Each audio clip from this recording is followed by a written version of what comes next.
Hey guys, Derek here with the Closet Doctor. After my last video about our lean install toolbox, I had a couple of questions from people.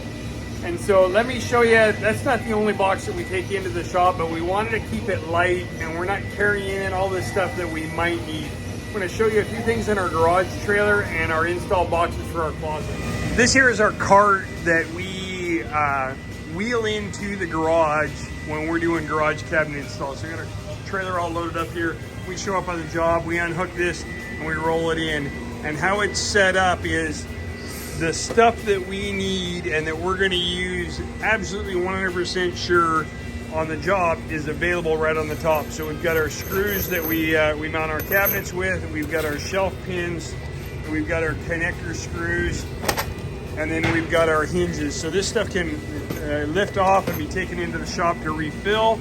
And when we're doing hinges, we lift this out and we actually set that on the cart. So this stuff we use all the time, every install.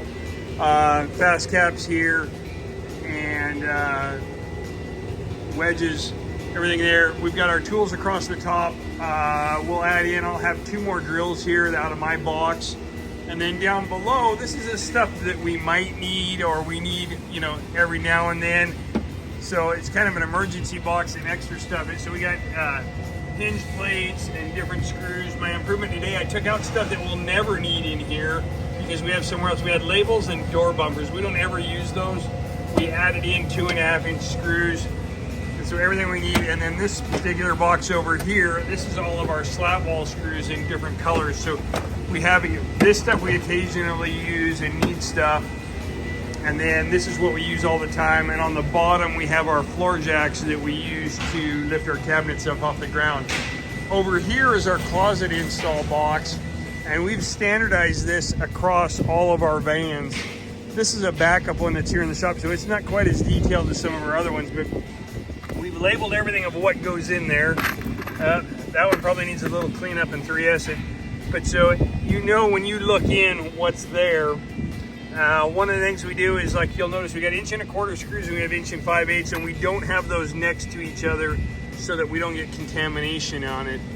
In the ones in our install vans that aren't backup ones, when you pull it up, it tells you what goes here so that this always gets put back in the same place. Now, when you've got a helper going between different stuff, he always knows that the 5/8 screw is always right there. He knows what to replenish it with, all of that stuff. And so this is the stuff, once again, 90% of the stuff that we use 90% of the time. We've got oval chrome rod cups in here. We replenish these out of bulk. When we have these caps here, these come per the job and they go in the accessories bin that goes out for the job. So that's how we've got our standardized screw box. I hope this helps out. Don't forget, like and subscribe down below.